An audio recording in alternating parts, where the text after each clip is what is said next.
First of all, each country has to have its priorities in developing its economic goals and objectives and systems. When I look at Egypt, China, the BRI, and our economic plans, it's important to take into account our 2030 economic plan. It synergizes very, very well with the BRI initiative as well, because our plan, given Egypt's strategic location, focuses very, very much on enhancing our infrastructure, on enhancing Egypt as a hub for logistics, trade, and commerce, because of the Suez Canal and because of our port system, of enhancing, of building new cities. We are a very rapidly growing population, and we have a number of mega projects that focus on infrastructure, and that's also consistent with BRI in many respects. When I look at that kind of goal for Egypt, and I look at what the BRI could provide for Egypt, it meets very easily, and that because of that, there are some really major significant projects. China's construction companies are working very heavily in the new capital there. So it's completely consistent with our objectives. Now, it does not necessarily mean that in all aspects, China's priorities are the same as Egyptians or vice versa. But we respect each other's programs, and we try to make the best of compatibility where it exists.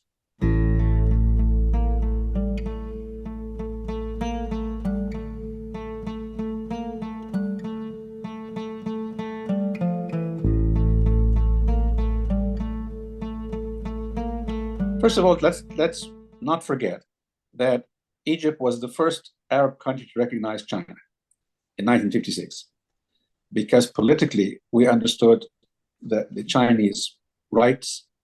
At the same time, we understood the potential for cooperation. China was also very supportive of Egypt in several crisis points, all the way back to when Egypt was invaded during wars. So the history goes back a long way.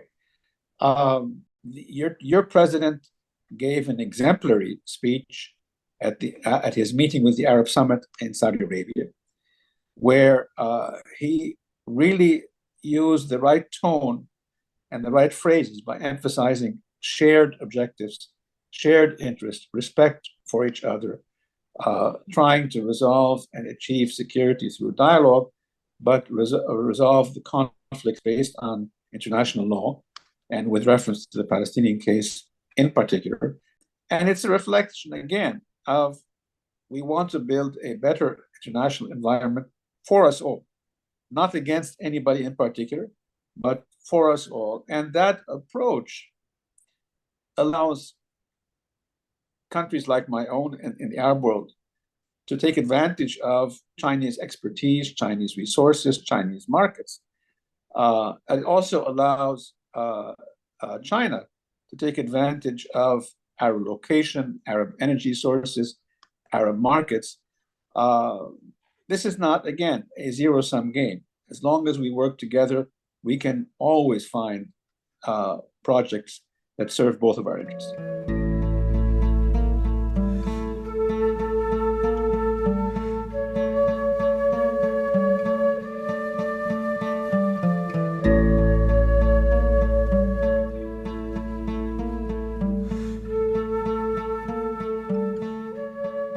When I first arrived in China, we had had some difficulties with some economic projects.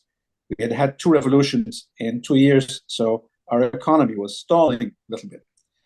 And I arrived there, and Chinese companies were saying we should be fined because we're late. The truth is we were late, but we had 2 revolutions, so there was a logical reason why we were late. And when I raised this with the Chinese authorities, they were very understanding. And not only did they cancel the sanctions, they actually offered Egypt a a pleasant gift that we could use for science and research during the visit, with the understanding, of course, that we would deal as quickly as we could with the corporate issues, and we did. So again, there was on our side a respect for our obligations. We corrected that, but there was also on the Chinese side an understanding that certain events may create some challenges, and we need to take into account each other's circumstances. And that's why our relationship with China is so good. And it has expanded comprehensively and strategically in a multitude of areas over the last decade.